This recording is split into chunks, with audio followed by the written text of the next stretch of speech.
اور بریک پہ جانے سے پہلے بڑی اچھی گفتگو ہو رہی تھی، اور ہمارا آج کا پروگرام کا مقصد یقین کریں کہ یہی ہے کہ ہم اس میں سے کیا سبق حاصل کر سکیں، اور اپنی جو قوم کی سوچ ہے، اپنی سوچ ہے، اس میں مثبت جو ہے تبدیلیاں لے کر آ سکیں۔ ہمیں بذات خود بچے کو، لڑکیوں کو، لڑکوں کو، بزرگوں کو، مرد کو، سب کو، پوری ایز اے نیشن، ایز پوری قوم کو یہ اللہ پاک جو ہے جرت اور ایمان عطا فرمائے کہ وہ حق اور باطل میں جو ہے وہ فیصلہ کر سکے، تفریق کر سکے، اور باطل کے خلاف جو ہے اپنی جان کی پرواہ نہ کیے بغیر وہ اس کا سامنا کر سکے، اس کے سامنے کھڑا ہو سکے، اور اپنے ملک کا دفاع کر سکے، اپنے ایمان کا دفاع کر سکے، اپنے دین کا دفاع کر سکے، اپنے نبیوں کا دفاع کر سکے، اپنے خدا کا دفاع کر سکے۔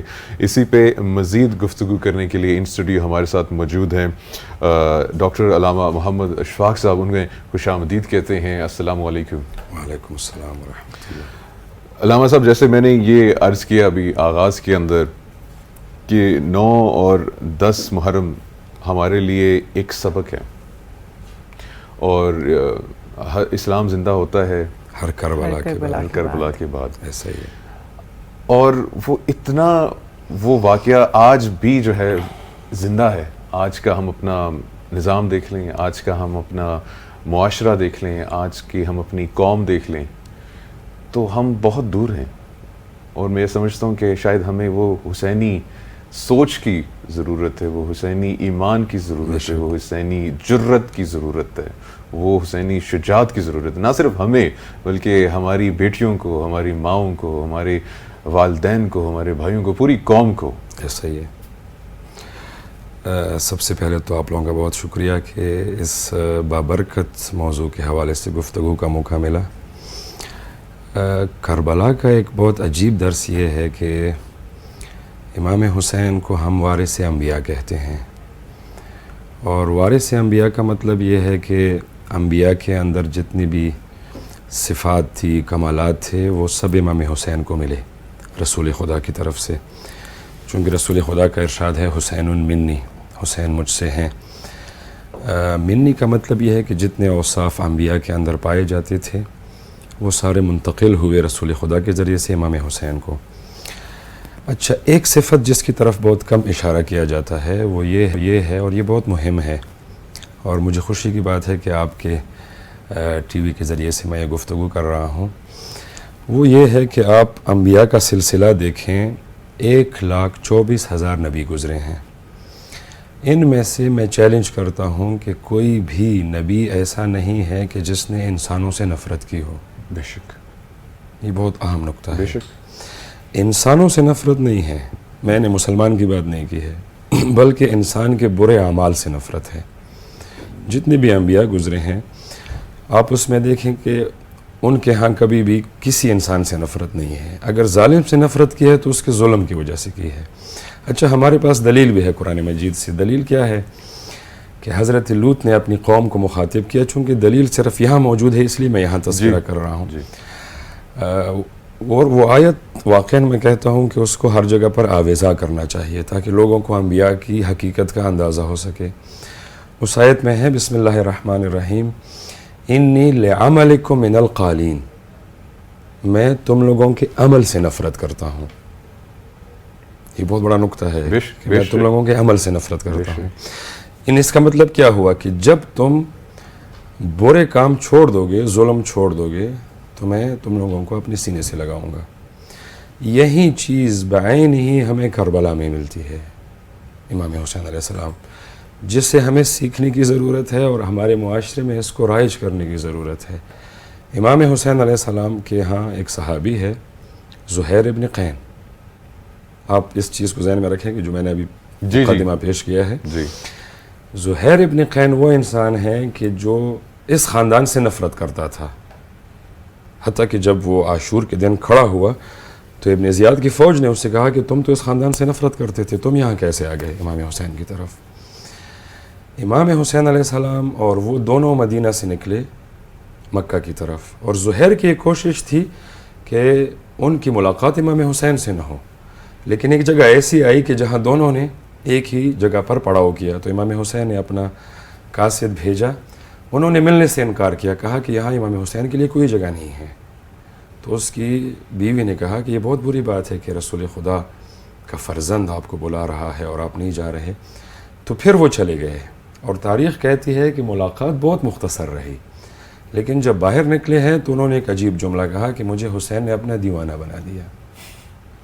اب اگر یہاں امام حسین انسانوں سے نفرت کرتے تو ان کے لیے ممکن نہیں تھا کہ وہ زہیر ابن قین کو گمراہی سے بچاتے، اور پھر یہی زہیر ابن قین ہیں کہ جو آپ کے لشکر کے ایک طرف کے سربراہ بنتے ہیں اور آپ کے رکاب میں شہید ہو جاتے ہیں۔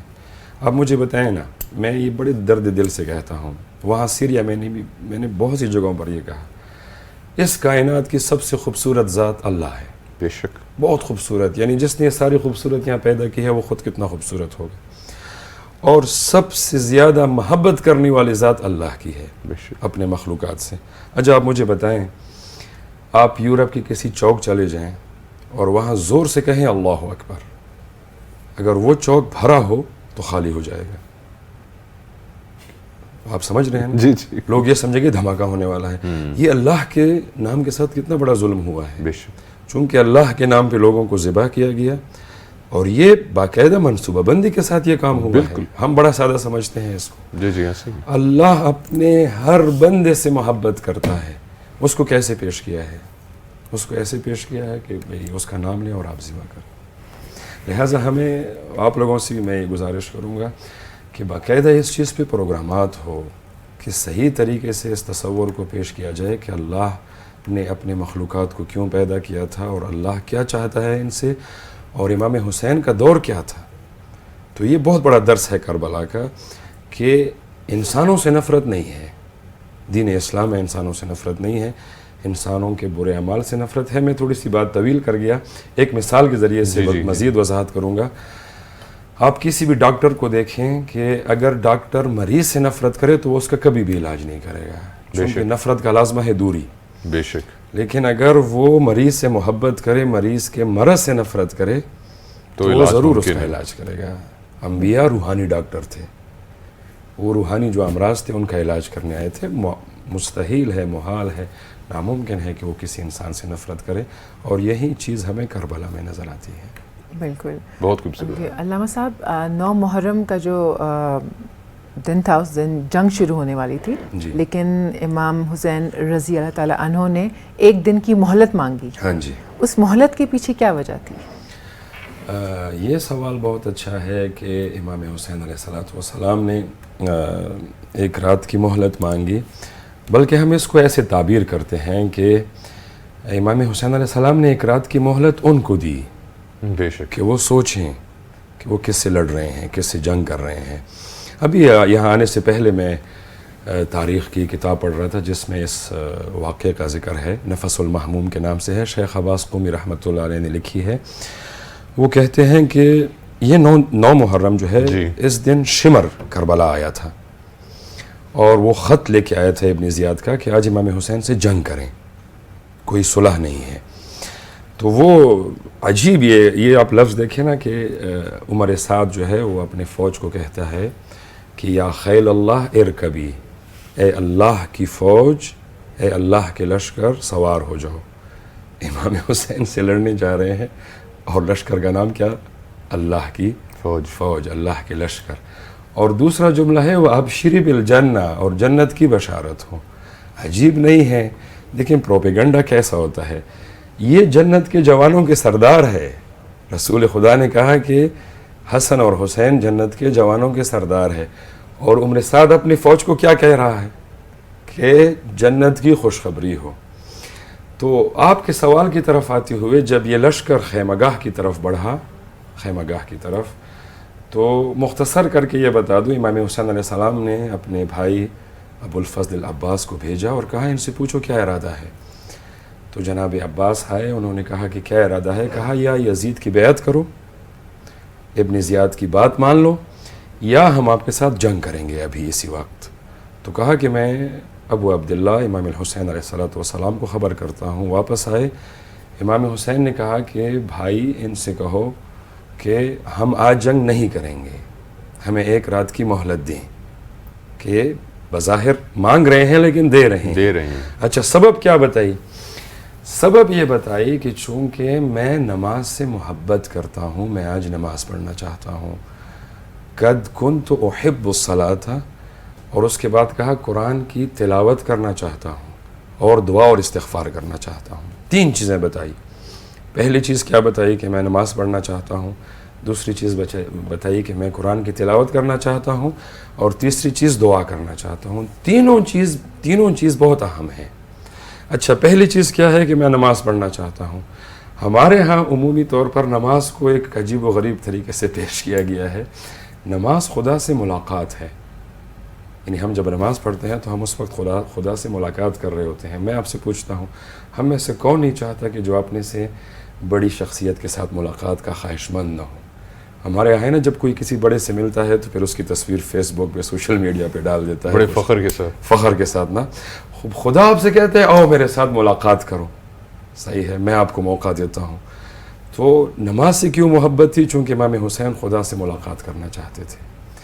قرآن مجید کی تلاوت کرنا چاہتا ہوں چونکہ قرآن مجید نے وہ تمام قانون بتائے ہیں کہ جو ایک انسان کو واقعاً انسان بناتے ہیں، ایک انسان کو انسان بناتے ہیں. واقعاً ایسے قانون بتائے ہیں قرآن مجید میں. اور دعا خدا سے ایک رابطہ ہے.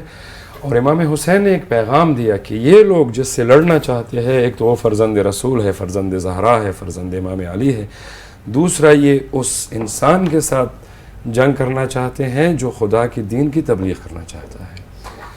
تو اس مہلت میں واقعاً بڑے دروس ہے. علامہ صاحب یہ بھی بتائیے کہ آج کے معاشرے سے اب اس کو لنک کرتے ہیں، جو آج کا مسلمان ہے وہ اپنے اندر جو ایمان ہے وہ کہیں چلا گیا، گم ہو گیا. اس کو ایمان کو کیسے واپس لے کر آئیں، وہ جرت کو کیسے لے کر آئیں، اور اس سبق سے سیکھ کے اپنی زندگی، اپنے ملک، اپنے دین، اپنے خدا کی خدمت کیسے کر سکتے؟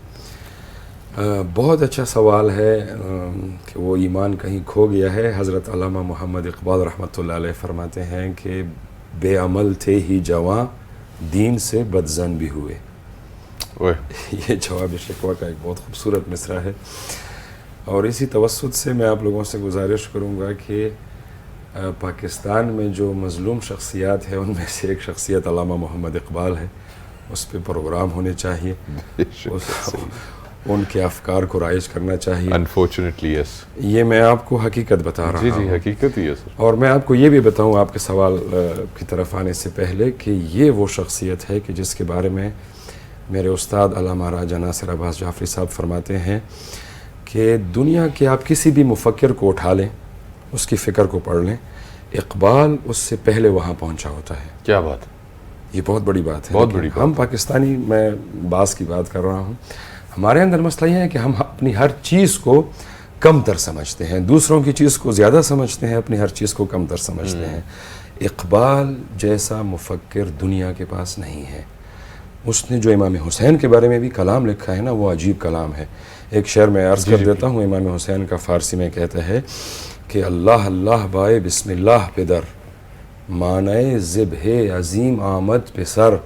کہتے ہیں کہ اس حسین کا کیا کہنا کہ جس کے والد گرامی بسم اللہ کے با کے نیچے نقطہ ہے، اور اس حسین کا کیا کہنا کہ جو خود ذبح عظیم کی تفسیر ہے. اچھا پہلے مصرے میں جب انہوں نے کہا کہ امام علی بسم اللہ کے نیچے نقطہ ہے، بہت گہری بات کر گئے ہیں. میں خود بڑا سوچتا تھا کہ یہ کیا کہنا چاہتے ہیں. اقبال کوئی عام انسان تو ہے نہیں کہ جو بات کر دیں. ہم اگرچہ نہیں پڑھتے، پہلے وہ دعا پڑھتے تھے لب پہ آتی ہے دعا بن کے، وہ بھی آج کل نہیں پڑھتے. بہرحال تو میں ایک کتاب پڑھ رہا تھا علامہ آلوسی کی. یہ ہمارے اہل سنت برادران کے بہت بڑے مفسر ہے جس نے تفسیر لکھی ہے 32 جلدوں کی، روح المعانی کے نام سے. وہ اپنی ایک اور کتاب میں کہتے ہیں کہ نکات کا کیا کام ہے. نکات کا کیا کام ہے؟ دیکھیں آپ کیسے پہچانتے ہیں کہ یہ با ہے، یہ تا ہے، یہ جیم ہے؟ نقطوں کے ذریعے سے پہچانتے. اگر آپ نے نیچے ایک نقطہ ڈال دیا تو با پڑھ دیا، 2 اوپر ڈال دیے تا ہے. تو اس نے پھر لکھا کہ جس طرح سے نکات حروف کے درمیان تمیز کو بیان کرتے ہیں، اسی طرح سے امام علی حق اور باطل کے درمیان فرق کو بیان کرتے ہیں. امام علی کا وجود ایسا ہے کہ وہ حق کیا بات ہے، سبحان اللہ، یہ علامہ آلوسی نے لکھا. تو اقبال کیا بہترین بات کر گئے. کیا بات. صحیح ہے. آپ کے سوال کی طرف آتے ہیں کہ یہ ایمان جو ہم سے کھو گیا ہے ہمارے جوانوں سے، آپ یقین رکھیں میں ہمیشہ میرے وہاں بہت زیادہ لیکچر رہے ہیں جوانوں کے ساتھ، چونکہ میں خود بھی ایک یونیورسٹی کا طالب علم تھا. میں جوانوں سے کہتا تھا کہ ہمیشہ ایک بات یاد رکھیں، آپ جو بھی پڑھنا چاہتے ہیں پڑھیں، جس یونیورسٹی میں بھی پڑھنا چاہیں پڑھیں، لیکن یہ چیز ذہن میں رکھیں کہ اسلام سے بہترین دین موجود نہیں ہے. یہ اور بات ہے کہ ہم نے اس کو صحیح طریقے سے پیش نہیں کیا ہے، وہ صحیح طریقے سے پیش نہیں ہوا ہے.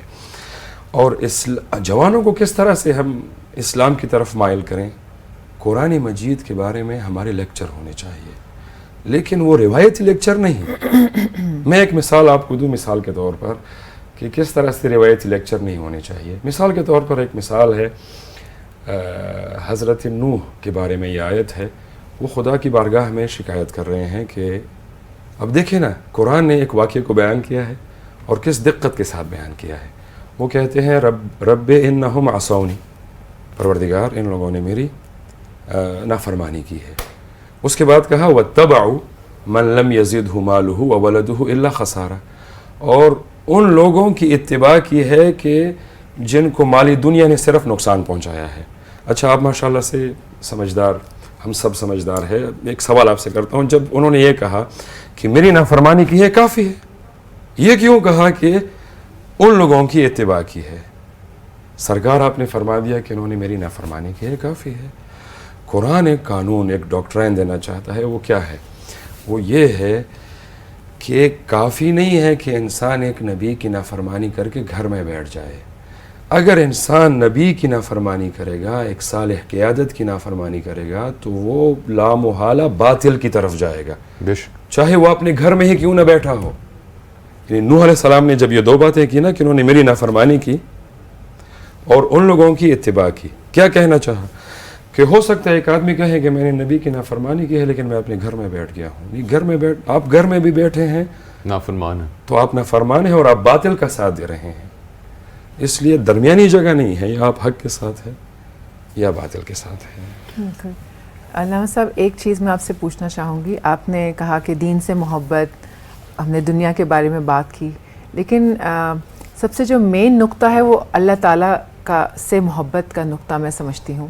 ہم اللہ تعالیٰ سے محبت کرنا کیسے سیکھیں؟ ہم بہت دور ہو گئے، اللہ تعالیٰ سے بہت دور ہو گئے. ہمیں دعا مانگنی نہیں آتی، ہمیں ہاتھ اٹھا کے اللہ تعالیٰ کو مخاطب کرنا نہیں آتا.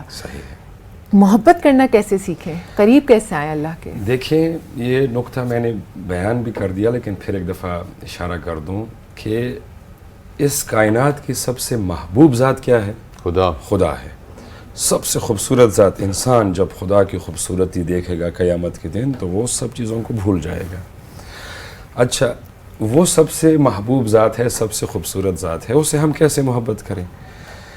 ایک طریقہ کار ہے، یہ مثال شاید زیادہ تر وہ نہ ہو، لیکن کہ ہم لوگوں کو کیسے پہچانتے ہیں؟ ان کے خط کے ذریعے سے. پہلے زمانے میں خط بھیجا کرتے تھے، خط پڑھا کرتے تھے، خط کو ہم بڑی محبت سے دیکھتے تھے، خط کے الفاظ پہ غور کرتے تھے، اس میں کیا لکھا ہوا ہے، خلوص محبت. ہاں جی. خدا کی طرف سے ہمارے پاس ایک خط موجود ہے. اس خط کو ہم کیا نام دیتے ہیں؟ قرآن مجید. صحیح ہے نا؟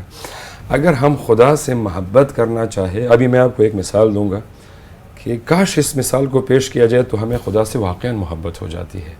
اسی قرآن سے مثال پیش کروں گا، لیکن اس سے پہلے میں پھر علامہ صاحب کے اس ایک شعر کی طرف اشارہ کروں گا کہ ہم نے خدا کو ایسے پیش کیا ہے کہ وہ عرش پہ بیٹھا ہوا ہے اور ہم ادھر ہے. صحیح ہے نا؟ تو وہ کہتے ہیں کہ بٹھا کے عرش پہ رکھا ہے تو نے اے واعظ. اس لیے لوگ نفرت بھی کرتے تھے حضرت سے. بٹھا کے عرش پہ رکھا ہے تو نے اے واعظ، خدا وہ کیا کہ جو بندوں سے احتراز کرے. خدا ہمیشہ اپنے بندوں کے ساتھ ہوتا ہے. اچھا آپ مثال دیکھیں قرآن مجید سے. حضرت موسیٰ اور حضرت ہارون کو فرمان خدا ہوا، کہا کہ تم فرعون کے پاس چلے جاؤ. اچھا فرعون جو ہے وہ بہت ظالم آدمی ہے، جس نے ظلم کیا ہے، بچوں کو قتل کیا ہے. اور کیا کہا؟ قولا لہ قولا لینا. فرعون سے نرمی سے بات کرنا. کس سے نرمی سے بات کرنا؟ فرعون سے. اچھا فرعون خدا کو نہیں مان رہا لیکن خدا نے تو اس کو اپنی بندگی سے نہیں نکالا ہے. فرعون سے نرمی سے بات کرنا. کیوں نرمی سے بات کرنا؟ وجہ کیا ہے؟ لعلہ یتذکر او یخشی، ہو سکتا ہے فرعون نصیحت پکڑے. مجھے بتائیں نا، ہم ایک آدمی کو گناہ کرتے ہوئے دیکھے تو ہم کہتے ہیں یہ تو گیا. یہ تو کیا، اور وہ فرعون کے بارے وہ فرعون کے بارے میں، یہ خدا قرآن کوئی ہے. تسلیم نہیں کرتا. جی جی، یہ قرآن ہے، یہ حدیث نہیں ہے کہ کوئی کہے کہ حدیث ضعیف ہے یا وہ ہے. کہا موسیٰ ہارون تم دونوں فرعون کے پاس جاؤ اور ان سے نرمی سے بات کرنا. کیوں؟ چونکہ ہو سکتا ہے وہ نصیحت پکڑے. یعنی خدا فرعون جیسوں سے بھی توقع رکھتا ہے کہ وہ راہ راست ہے. کیا بات ہے، سبحان اللہ. اللہ بہت بہت شکریہ، آپ سے گفتگو کر کے بہت اچھا لگا.